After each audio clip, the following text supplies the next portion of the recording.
Hello बच्चों, चलिए इस प्रश्न को देखते हैं। यंग के द्विसूत्री प्रयोग में लैम्डा तरंगदैर्घ्य का एक वर्णीय प्रकाश उपयोग करने पर पर्दे के एक बिंदु पर जहां पथांतर लैम्डा है, प्रकाश की तीव्रता के इकाई है, उस बिंदु पर प्रकाश की तीव्रता कितनी होगी जहां पथांतर लैम्डा बटे 3 है। तो चलिए बच्चों, सर्वप्रथम हम इस प्रश्न की मुख्य अवधारणा पर चर्चा करते हैं और उसके लिए बच्चों हम यहाँ पर क्या लिख रहे हैं।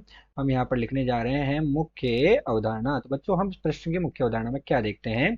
इस प्रश्न की मुख्य अवधारणा में बच्चों हम देखते हैं कि हमारे पास क्या है, यंग का द्विसूत्री प्रयोग है बच्चों।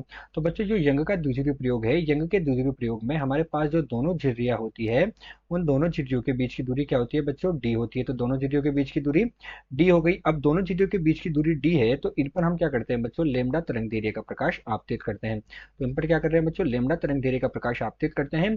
तथा इन जो झिर्रियां है इनसे बड़े डी दूरी पर हमारे पास क्या होता है बच्चों, एक पर्दा लगा हुआ होता है। तो ये बड़ा डी जो दूरी है, इस दूरी पर इसके प्रयोग में क्या होता है बच्चों, एक पर्दा लगा हुआ होता है।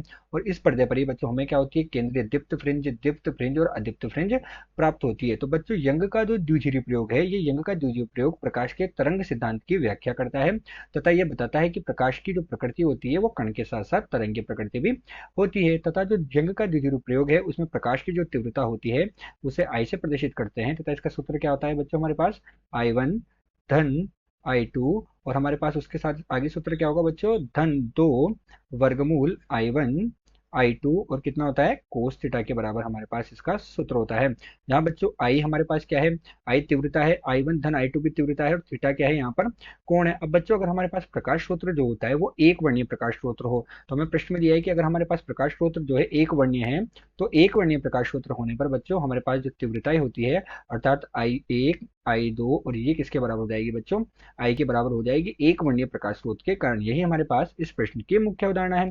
तो चलिए बच्चों, अब हम मुख्य अवधारणा के पश्चात देखते हैं कि हमें प्रश्न में क्या क्या दिया हुआ है। तो बच्चों प्रश्न को ध्यान से पढ़ने पर हमें पता लगता है कि हमें प्रश्न में दिया है क्या, जहां पथांतर लेमडा है वहां प्रकाश की तीव्रता बच्चों कितनी दी है, क्या है। तो हमारे पास पथांतर कितना है, पथांतर दिया लेमडा, कितना दिया बच्चों, पथांतर दिया लेमडा।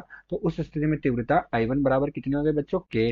और जब पथांतर कितना हो, लेमडा बटे 3, तो हमें I2 का मान ज्ञात करना है। तो चलिए बच्चों, अब हम मुख्य अवधारणा के आधार पर प्रश्न को हल करते हैं। तो अब हम क्या लिख रहे हैं बच्चों, प्रश्न का हल लिख रहे हैं। और प्रश्न के हल में बच्चों हम क्या निकालेंगे, हम सबसे पहले निकालते हैं कलांतर। तो बच्चों हमारे पास कलांतर कितना होता है, कलांतर का सूत्र होता है थीटा बराबर 2 पाई बटा लेमडा गुणा एक्स होता है। 2 पाई बटा लेमडा गुणा एक्स होता है, जहां बच्चों एक्स हमारे पास क्या होता है, एक्स हमारे पास पतांतर होता है। तो एक्स हमारे पास पतांतर है, तो हमारे पास दो स्थितियां हैं बच्चों, दोनों स्थितियों में हम क्या करेंगे, कलांतर का मान निकालेंगे। तो बच्चों हम देख रहे हैं थीटा वन मतलब जब हमारे पास I1 तीव्रता है, तो 2 पाई बटे लेमडा। और इस स्थिति में बच्चों हमारे पास जो इसका पथांतर का मान है वो कितना है, लेमडा है, अतः हमें थीटा वन का मान कितना प्राप्त होगा, 2 पाई। इसी प्रकार बच्चों दूसरी स्थिति में थीटा टू निकालते हैं, तो थीटा टू का मान कितना होगा, 2 पाई बटे लेमडा। और गुणा में बच्चों हमारे पास पथांतर कितना है, इस स्थिति में पथांतर है बच्चों लेमडा बटे 3, तो हमें कोण का मान कितना प्राप्त हो जाएगा, 2 पाई बटे 3 हमें इसका मान प्राप्त हो जाएगा। अब बच्चों इसके बाद हम क्या करते हैं, हम तीव्रताओं का मान ज्ञात ज्ञात करेंगे। तो तीव्रताओं का मान बच्चों हम क्या कर रहे हैं, थीटा वन कलांतर के लिए और थीटा टू के लिए, दोनों के लिए अलग अलग निकालेंगे। तो थीटा वन के लिए अपन क्या कर रहे हैं बच्चों, तीव्रता का मान निकाल रहे हैं, उसको हम आई डेश से बता रहे हैं। तो हमने क्या कहा, एक वर्णीय है तो ये आई हो जाएगा, धन आई हो जाएगा, दो हमारे पास बच्चों बाहर रहेगा, अंदर क्या हो जाएगा आई, और ऋण आई गुणा आई हो जाएगा। और थीटा कितना हो जाएगा बच्चों, इस स्थिति में थीटा का मान हमारे पास कितना आया, 2 पाई के बराबर आया। ठीक है बच्चों, अब कोस 2 पाई का मान कितना होता है बच्चों, कोस 2 पाई का मान हमारे पास 1 होता है, अर्थात ये कितना हो जाएगा, 2 आई धन 2, और ये आई का वर्ग होगा तो वर्गमूल से बाहर आएगा तो 2 आई हो जाएगा, अर्थात आई डेश का मान बच्चों कितना आया, 4 आई के बराबर हमारे पास आई डेश का मान प्राप्त हुआ। और जो पथांतर था इस स्थिति में, उस स्थिति में हमारे पास तीव्रता का मान बच्चों किसके बराबर था, के बराबर था, अर्थात इसका मान हमारे पास किसके बराबर हो जाएगा, के बराबर हो जाएगा। इसी प्रकार बच्चों हम थीटा टू कलांतर के लिए निकालेंगे। तो थीटा टू कलांतर के लिए हमारे पास आई डेश कितना हो जाएगा बच्चों, यहाँ वही आई धन आई, ये दो वर्गमूल के बाहर है, हमारे पास आई गुणा आई, और कोण कितना हो जाएगा बच्चों, कोस 2 पाई बटे 3 के बराबर हो जाएगा बच्चों। तो यहाँ से हमारे पास कितना मान प्राप्त होगा, ये देखो बच्चों, यहाँ से हमारे पास जो इसका मान प्राप्त होगा वो मान हमें कितना प्राप्त होगा, तो कोस 2 पाई बटे 3 बच्चों ऋण 1/2 के बराबर होता है।